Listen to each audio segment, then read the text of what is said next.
Então, gente, eu estou aqui com a muito digníssima, muito maravilhosa Thaís Godinho e a gente vai fazer uma conversa espontânea e organizada, na melhor das possibilidades, para poder conversar sobre esses temas que a gente adora. Ela está aqui no Rio, então, obviamente, que eu ia aproveitar a oportunidade de tirar uma casquinha. Essa é uma pergunta interessante que eu acho que eu já te perguntei na primeira vez que eu fiz a entrevista no blog, mas eu gosto muito dessa pergunta. Eu aprendi ela com o Tim Ferriss e eu sempre pergunto para todas as pessoas que é: qual é algum tipo de verdade, de coisas que você escuta as pessoas falando sobre organização que você sente que é uma inverdade, que é uma informação, digamos assim, falsa, não muito bem esclarecida, mas que é disseminada, que todo mundo repete e que talvez você veja outros profissionais de organização, ou pessoas que falam sobre o assunto propagando essa mesma ideia? Legal. Vou trazer uma diferente da que eu falei no blog, então. Ótimo. Eu acho que é muito essa questão da sincronização das ferramentas. Eu acho que existe um consenso, assim, dizendo que quanto mais a gente automatizar as coisas, mais prático, mais fácil será. Eu acho que realmente essa questão da automatização das ferramentas, de você buscar em primeiro lugar sempre uma ferramenta melhor, mais nova, com mais recursos, e confiar muito na ferramenta em si, sabe? Em vez de você ter um processo seu individual de organização, ou então um método, né? Como tem o GTD e existem outros métodos também. Eu acho que isso é o mais importante, que é a mudança de hábito e de comportamentos. E as pessoas confiam muito nas ferramentas, e aí ficam buscando sempre uma ferramenta melhor, a mais nova, que tem mais recursos, e que além de tudo sincronize com todas as outras. Então o Todoist sincroniza com o Google Agenda, que sincroniza com o Evernote. E eu fico me perguntando se o objetivo é automatizar a sua vida a tal ponto que você nem pensa mais nas coisas que você tem que fazer e você vira um robozinho, porque o objetivo de tudo é você sair executando as coisas que você tem para fazer ou você fazer as coisas certas. E isso ferramenta nenhuma vai fazer por você, nenhuma ferramenta vai escolher de acordo com o que for realmente prioritário para você. Então eu acho que esse culto às ferramentas, eu adoro essas ferramentas, tem várias, né? A gente fala sobre isso e é muito legal, mas é não colocar todo o peso da sua organização numa ferramenta e ficar sempre discutindo que ferramenta é melhor, qual que sincroniza. Não importa qual que sincronize com o que sincroniza, acho que é muito importante a gente ter um método, um processo pessoal de organização, usar as ferramentas como elas são realmente ferramentas que dão suporte, dão apoio, e não querer usar as ferramentas para automatizar todo o nosso fluxo e deixar de pensar sobre as coisas, que eu acho que isso é o mais importante. Eu entendo, concordo, é uma ótima resposta. Até porque toda vez que eu penso isso, que isso acontece comigo, eu vejo pessoas falando disso, eu penso, tá, você tá valorizando não precisar pensar, não precisar se engajar com a coisa, ou você é realmente tão ocupado assim, meu Deus do céu, tipo um CEO de alta performance que não pode passar um segundo cuidando, né, da coisa e colocando as informações nos lugares certos. Eu gosto muito de usar aquela frase lá que não é possível organizar tralha. Então, assim, se na verdade você está super ocupado e não tem tempo nem de cuidar das suas próprias coisas, dos seus próprios projetos, pensar sobre eles e usar ferramentas para facilitar para você, se você não tem tempo de fazer isso, você tem tempo de fazer o que exatamente? Porque isso é a coisa mais importante que você deveria estar fazendo, que é definir o seu próprio trabalho. A partir do momento que você delega isso para uma ferramenta ou para outras pessoas, você está dizendo que você não é responsável pelas suas atividades, você só está reagindo. E isso nunca vai fazer com que você deixe de ser uma pessoa ocupada, porque o que faz com que você abra espaço na sua vida para fazer coisas que realmente importam é você assumir a responsabilidade por essa gerência das suas coisas. Com certeza, com certeza. Uma outra pergunta que eu fico pensando nas pessoas que talvez elas gostem de saber é a seguinte: para aquelas pessoas que estão, como você explica no curso, né, para quem talvez saiba um pouco mais de GTD e tem aquela questão do quadrante, quando você tá sem controle nenhum de tudo que você tá fazendo e tudo tá vindo até você e você tá reagindo a tudo e ao mesmo tempo a pessoa não tem uma perspectiva de para onde ela quer ir naquele ano, quais são os projetos que ela quer cultivar, você daria alguma dica do tipo uma ou duas coisas que você julga serem as primeiras e principais, do tipo começa assim, só para você respirar, estar em paz com o universo para depois alçar voos mais altos? Legal. Essa pergunta é bem legal. Na verdade, aqui eu sempre vou recomendar que você comece destralhando. E aí pode ficar parecendo que está ligado muito ao meio físico, e é também, mas é destralhar, porque não é possível organizar tralha. Então, se você quiser colocar ordem nas coisas que já estão na sua vida, mas você ao mesmo tempo nem sabe se tudo aquilo que está na sua vida, na sua casa, etc., é o que você quer manter na sua vida, então não vai adiantar você tentar organizar isso, porque não vai ter espaço para tudo. Então é você começar destralhando. Você pode fazer isso primeiramente no ambiente físico, que eu acho que acaba sendo mais fácil e libertador para outras frentes. Muito libertador. Então é sair pela sua casa separando coisas que você não usa mais, para doar, para vender, como você quiser, porque para você abrir espaço. E nesse movimento, fatalmente você vai começar a pensar em outras áreas da sua vida também.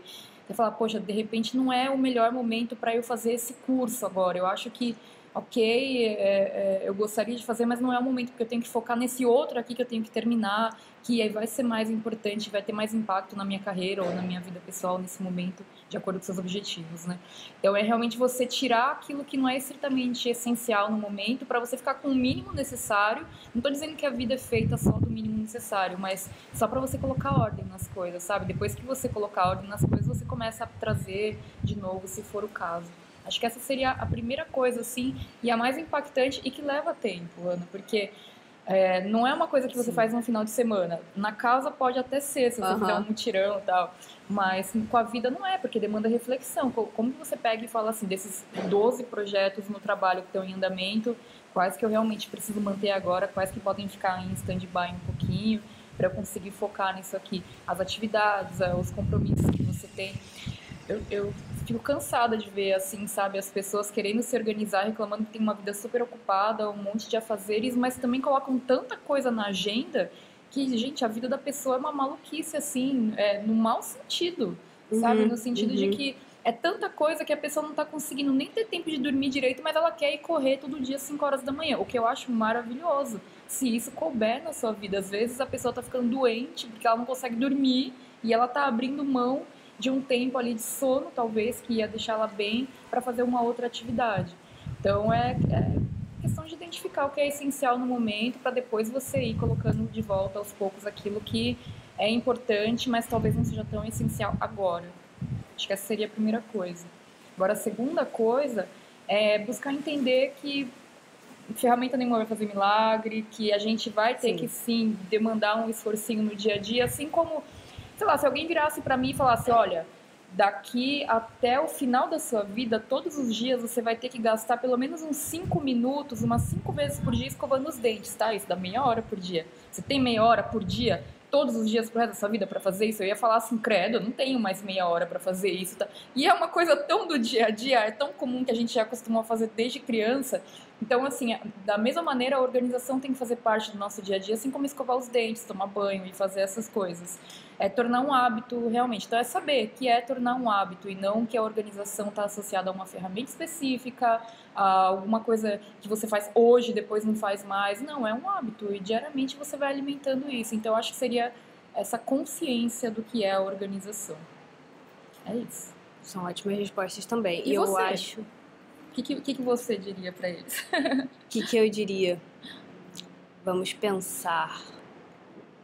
Eu, pelo menos, vejo que eu tenho muito lucro quando eu tiro as coisas da minha cabeça e eu realmente coloco no papel todos aqueles exercícios que o GTD também te dá um empurrãozinho assim no bumbum para fazer, de esvaziar a mente, de botar tudo para fora. Isso para mim é muito, muito valioso. Então, porque eu, pelo menos, que sou muito do papel, sou muito da escrita, claro que isso pode ser, né, obviamente, para cada uma coisa. Pode ser conversar, pode ser falar sozinho, também falo sozinha. Mas o ato de tirar o que é imaterial da cabeça e colocar em algum lugar para você ver materialmente todas essas coisas e destralhar, eu acho que é só um pré-hábitozinho da ideia de destralhar e ver o que não faz sentido. Mas botar tudo no papel e fazer aquele cuspe mental, assim, nossa, tudo isso aqui tá me tomando paciência e ocupando espaço na minha mente, eu acho que é a primeira coisa. Justamente porque, assim como não dá para você organizar o que não faz sentido, se você não souber exatamente de onde está vindo essa sensação de que eu não dou conta nem do meu trabalho, você não tem como fazer nada depois, né? Pelo menos para esse estágio. E eu vejo que essas duas coisas que você falou estão muito ligadas, porque, por um lado, Eu acho que tem uma certa onda, uma certa, sei lá, certo consenso, assim, inconsciente da maioria, que a gente tem que dar conta de tudo, talvez ainda mais mulheres, enfim, fica aí uma pequena parênteses, mas a gente precisa fazer tudo, precisa ser super saudável, precisa dar conta de tudo num dia, e às vezes dá um medo de abrir mão disso, mas não tem a outra consciência de que uma meia horinha por dia para se organizar, se isso, assim, né, ajuda a sua vida muito, então você pode soltar de um lado que não faz sentido para... Não, e esse ponto é bem legal, porque daí eu gosto muito daquela analogia que tem no avião, que passam lá as instruções de segurança, e que daí mostram assim, a mãe do lado de uma criancinha e mostra, se faltar oxigênio e caírem as máscaras, coloque primeiro a máscara em você, depois na criança. Não fica, ai meu Deus, não, vou colocar no meu filho primeiro. Mas faz muito sentido isso, porque se você não estiver bem, você não consegue ajudar ninguém do seu lado. Isso vale para sua família, para sua equipe, etc, etc. Então, até levando um pouco esse ponto que você está falando, da vontade de perfeição, que na verdade é um pouco imposta pela sociedade, mas muito pela gente mesmo também, é a gente ter essa noção que se eu não estiver bem, se você não estiver bem, a gente não vai conseguir ajudar ninguém. Então não adianta a gente querer ser perfeito para todo mundo, ser a melhor pessoa da equipe, ser a super mãe exemplar, se a gente não tá bem, se eu não tô conseguindo dormir direito, eu não vou ter energia para ficar com meu filho, para cuidar dele, para fazer outras coisas que eu gosto também. Então é a gente se cuidar. E eu acho que a organização tem muito a ver com isso, sabe? Porque a gente... ser organizado não é você sair falando sim para tudo, mas falar muito não. Esse que é o negócio, porque é a questão de priorização das atividades. E começa, sim, com você ficando bem. Com certeza. Eu quero fazer 2 perguntinhas de GTD, porque estou apaixonada. Tá bom. E percebendo o quanto que realmente é uma coisa muito fácil de implementar, muito tranquila. E às vezes quando você está numa posição de desconhecimento, né, e aí um pouco no escuro sobre isso, você não entende bem. Qual foi, assim, quando você estava começando a ler sobre o GTD ou lendo o livro pela primeira vez, alguma coisa assim, aquele pequeno hábito, do tipo a coisa que, né, é para além de uma ferramenta, para além de uma pequena decisão, algo repetido, que fez toda a diferença para você e você pensou, cacete, como assim? Que eu nunca tinha pensado Legal. que todo dia esse tal pequeno hábito, bem óbvio, talvez gere uma eficácia e uma tranquilidade. É muito difícil lembrar de como era a minha vida antes de usar o GTD, porque faz muito tempo. Mas uma coisa que eu lembro que foi clara, assim, é que antes de usar o GTD eu já gostava de organização e eu gostava muito de me organizar semanalmente, digamos assim. Então eu tinha lá uma lista de tarefas para a semana. Eu acho super legal.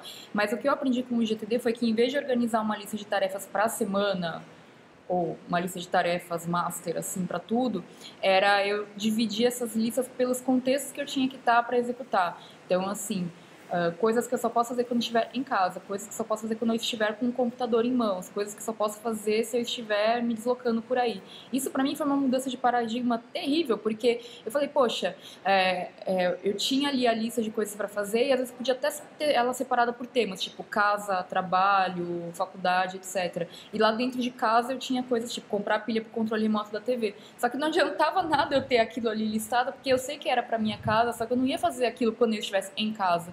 Eu tinha que ver aquele lembrete daquela tarefa quando eu estivesse na rua, quando eu estivesse no shopping ou no mercado, alguma coisa assim. Então, ter essa liberdade de pegar um item, tipo comprar a pilha para o controle remoto, colocar numa lista de coisas que eu tinha que fazer quando eu estivesse na rua, nossa, isso pode ser super simples, mas fez uma diferença na minha vida porque me deu foco. Então, assim, eu saía para almoçar na hora do almoço no trabalho e olhava essa lista de coisas. E em um almoço eu já resolvia 2, 3 coisas que nem estavam planejadas, talvez nem fossem tão prioritárias assim, mas eu já saía resolvendo. E isso me deu muita velocidade de execução. E eu não digo que o foco deva ser a velocidade, mas me deu muita velocidade de execução. Eu comecei a tocar muitas coisas assim que antes ficavam paradas, justamente porque eram simples e talvez não tivessem tanta importância e acabavam ficando de lado, frente ao que era mais urgente, o que era mais gritante, etc. Então, poder trabalhar nas listas por contexto mudou completamente. Falei, caramba, isso aqui é muito genial. O cara que inventou isso é muito bom mesmo. E funciona. Sem falar da liberdade que você traz, de repente, para uma materialidade mais aquela percepção de eu não preciso fazer tudo a todo tempo, assim, né? Existem circunstâncias que te favorecem, então você fica bem mais de boa do tipo, tô em casa. Enfim, vamos fazer o que é para fazer quando eu estiver em casa, exatamente. E você também também tem que ter essa percepção de poder olhar o que tem nessa lista, essas opções de coisas que você pode fazer estando em casa e ter a liberdade de escolher de acordo com o seu astral naquele momento. Então, assim, pô, beleza, eu tenho que separar a roupa para doar, mas eu não tô no pique de fazer isso agora. Porém, eu tô no pique de tirar algumas coisas ali da área de serviço que eu vou guardar em outro lugar, sei lá. Então, essa liberdade de escolha perante as opções que você tem dentro de um sistema seu e não na sua cabeça, né? Te dá aquela liberdade de olhar tudo e saber que tá tudo ali, que daí você pode simplesmente escolher. Então, é isso mesmo. Bem legal. Uma outra coisa que eu acho legal deixar registrado, que eu queria saber a sua opinião, eu já li um texto no blog sobre isso, né? Vocês sabem, obviamente, qual é o blog dela, mas que eu acho que ajuda muitas pessoas e com certeza seria uma coisa que me ajudaria, teria me ajudado, continuaria me ajudando, que é quando as pessoas têm contato com o GTD pela primeira vez e você vê que elas estão aprendendo, elas te mandam umas perguntas ou coisas assim, ou vêm reclamar com você, ou fazer um desabafo assim, sentimental, emocional, quais são os erros que você detecta de atitude ou de perspectiva que você acha que atrapalha as pessoas a perceberem os benefícios do GTD? Porque não é no sentido necessariamente de atrapalhá-las de aplicarem, porque, enfim, cada um escolhe o que preferir para se organizar. Mas eu, pelo menos, não tinha essa clareza de que era algo que eu pensava, algo que estava assim por detrás das minhas ações, que não estava me fazendo ver os benefícios. Por quê? Uma vez vendo os benefícios, a pessoa tem uma decisão mais... Sim. Então a pergunta seria que erros que eu vejo assim as pessoas que começam a usar GTD? Sim, algum tipo de erro que você pensa, bom, eu chutaria que essa pessoa, porque ela tá pensando X ou tá se confundindo na hora de fazer isso, ela não tá captando os benefícios do método como um todo, porque aqui tá um pouquinho desajustado. Tem várias coisas que eu poderia falar, assim, acho que para pontos diversos. Acho que, em primeiro lugar, é não ir na base, não ir no livro. Então, assim, é querer implementar o método sem ter lido o livro. Eu acho, assim, que tem muito material na internet, a gente usa, a gente compartilha como a gente faz. E eu acho isso muito válido, especialmente porque o GTD tá falando de comportamentos, então é legal você conhecer como outras pessoas fazem. Mas tem que ir na fonte, tem que ler o livro. Então, assim, é realmente ler a fonte original do método para você conhecer pela fonte, e não pelos diversos outros canais que existem, que são muito bons, são muito úteis, mas são só a versão de outras pessoas que, mesmo, por exemplo, no meu caso, eu que estudo GTD, tenho as certificações, é só a minha visão. Pode ser que eu também deixe passar desapercebido algum ponto importante que o David fala no livro que para você vai fazer diferença. Que para mim ainda não foi uma coisa que me despertou, porque eu não passei por aquela situação para poder identificar aquilo como importante. Então é ir na fonte, ler o livro. Acho que seria a primeira coisa que eu vejo que as pessoas ficam... eu não consigo implementar direito, o que eu faço? A primeira pergunta que eu faço é, você leu o livro? Não, então leia o livro. Leia o livro. Essa é a primeira coisa.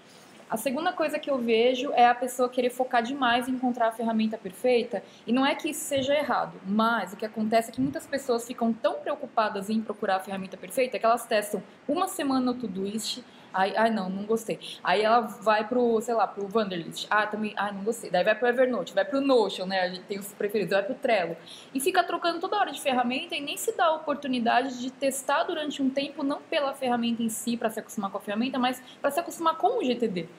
Então, eu diria que essa é ficar trocando de ferramenta o tempo todo no começo, sabe? Escolhe uma, geralmente a que você já usa para se organizar. Então, se você é uma pessoa de papel, pega o seu caderninho e usa ele para o GTD, porque daí você vai aprender o método mesmo. Porque o caderno já é uma coisa que você usa, já faz parte do seu dia a dia.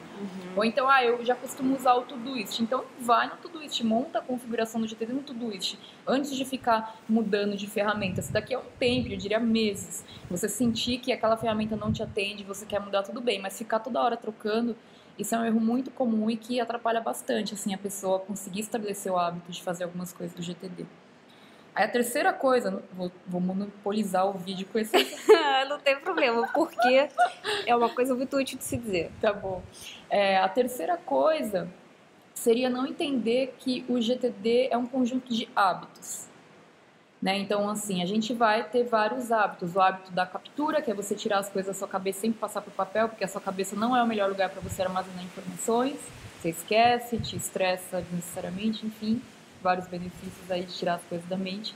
Mas depois entender que não é só tirar da mente e trabalhar em cima daquela captura como se fosse uma lista de tarefas. Você tem que esclarecer aquilo que significa. O que inicialmente pode parecer que dá um trabalhão. Se isso não faz parte da sua vida, qualquer coisa vai parecer que dá um trabalhão, como o exemplo da escova de dente, de escovar o dente, né? 5 vezes por dia e tudo mais. Mas é realmente um hábito que vai fazer parte, porque vai fazer com que você pense melhor sobre as coisas que você tem ou não que fazer. Então, esse hábito do esclarecer, de processar as caixas de entrada, de esvaziar as caixas de entrada, isso é um hábito que vai sendo construído em muitos anos. Eu demorei muitos anos para conseguir ter esse hábito de manter diariamente as caixas de entrada vazias. Nossa, demorei anos. Realmente não é fácil. É todo um modus operandi diferente que a gente tem que trabalhar no sentido de, pra que eu vou zerar minha caixa de entrada? Tá lá com 150 e-mails, tá bom, tá sob controle. Mas a gente vai aprendendo quais são os benefícios de fazer isso. A organização, né, que é o passo 3 do GTD, mas eu queria chegar na revisão semanal, que é um dos hábitos mais difíceis de implementar. O David Allen sabe disso, né? Porque quando a pessoa está no caos, ou quando ela está começando a usar o GTD, geralmente ela está muito sobrecarregada e muito ocupada. Você vira para ele e fala, olha, uma vez por semana você vai ter que parar 1h30 para revisar suas coisas, a pessoa vai falar, nem pensar, eu não tenho como fazer isso. Mas quanto menos tempo você tiver para fazer isso, menos tempo você vai ter at all, assim, sabe? Então, tem uma máxima budista que eu adoro também, que fala que um cara super ocupado foi perguntar para o monge quanto tempo ele deveria meditar por dia, e o monge falou assim, meia hora por dia, a não ser que você seja muito ocupado. Aí, nesse caso, eu recomendo que você medite 1 hora. Eu acho que é exatamente isso com a organização, sabe? Super. Quanto menos tempo você tem, mais tempo você tem que dedicar para organizar essas coisas, porque isso vai fazer com que você crie mais tempo, mais espaço para fazer as outras coisas. E aí, mesmo no passo 5, que é o engajar do GTD, tem vários hábitos interessantes a gente se observar para garantir que a gente está apropriadamente engajado em tudo que a gente está fazendo. E aí eu já vou entrar muito no método de si, não vou me estender. Então, acho que seria isso, entender que é um conjunto de comportamentos, né? Não é assim uma coisa que você faz hoje, outra ali, não. Vai incorporando na sua vida e você vai melhorando com o tempo. Não existe um nível de perfeição, são simplesmente hábitos e práticas que você faz no seu dia a dia. Isso é verdade. E eu acho que faz muita falta ter cada vez mais pessoas diferentes falando sobre isso como você, porque eu não sei se todo mundo entende e capta a importância desses 4 hábitos para além do hábito de se organizar. Enfim, talvez cada pessoa tenha uma facilidade com um hábito específico, né? É pessoal, mas a ideia de que vocês precisam entender que organização não é uma ferramenta, é um jeito que você vive, se você quiser, assim, sei lá, ficar mais de boas, fazer tudo o que você quer fazer e não ficar super sobrecarregado, é uma coisa muito prévia que tem que estar, tipo, em place, em lugar, para depois entender, tipo, de repente você usa essa ferramenta, depois usa outra, eu tenho um caderno ou uma caixa de entrada física, mas é para além da pequena ferramenta que vocês usam. E sobre esses hábitos, o hábito de esclarecer, fazendo só um parênteses pessoal, eu não sei se vocês sabem, se vocês entendem como é botar tudo que tá na sua cabeça na sua frente e se perguntar o que cacete é aquilo. É uma coisa muito difícil para mim e muito válida. Eu não compreendi esse aspecto comportamental dos hábitos do GTD para além do ferramental. Então, assim, super isso. Escutem o que ela tá dizendo, porque...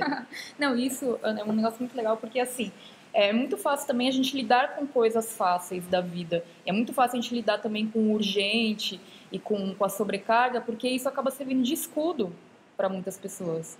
Tipo, eu não consigo ficar com meu filho porque eu estou muito ocupado no trabalho.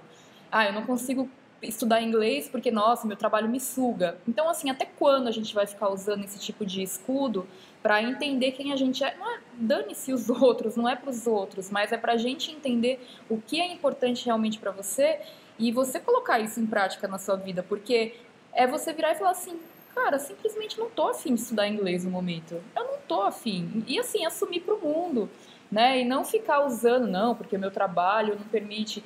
Será que o fato de você não ter tempo para ficar com seu filho porque você trabalha muito não está escondendo alguma fragilidade que você sinta como mãe ou como pai, que você não está sabendo cuidar da rotina direito? E aí isso acaba te afastando, gerando um bloqueio entre você e esse tempo que você teria com seu filho. Então é parar de usar a sobrecarga, a falta de tempo como escudo, sendo que na verdade você pode enganar todo mundo, menos a você mesmo, né? Então... Sim. São muitos pontos, assim, e tô falando tudo isso para pontuar uma coisa que a Ana falou, que uma coisa é você tirar da sua cabeça que você tem que comprar leite, terminar um relatório, montar uma apresentação, etc. O negócio começa a ficar maluco, no bom sentido dessa vez, O negócio começa a ficar maluco, no bom sentido dessa vez, quando a gente tira da cabeça um item do tipo, nossa, minha mãe tá doente, eu sou filha única e eu não tenho como cuidar dela, o que eu posso fazer? Né? E isso começa a ficar maluco, porque daí quando eu tiro esse tipo de coisa da cabeça e começo a pensar realmente nesse tipo de coisa, se demanda ação, sim ou não, e às vezes na situação que você tá, você é super... é um alívio você falar assim, não demanda ação, porque não há absolutamente nada que eu possa fazer nesse exato momento com relação a isso, mas pelo menos você tirou da sua cabeça e você se esclareceu com relação àquilo. Porque o problema é aquele negócio ficar te perturbando o tempo inteiro, te acordando de noite e você, sabe, preocupado. A partir do momento que você começa a lidar com as preocupações dessa forma, que pode até parecer meio fria ou meio pragmática, mas não é. Na verdade, o que seria frio é você... deixa pra lá, fingir de conta que não existe. Quando existe, te preocupa e é um problema real da sua vida.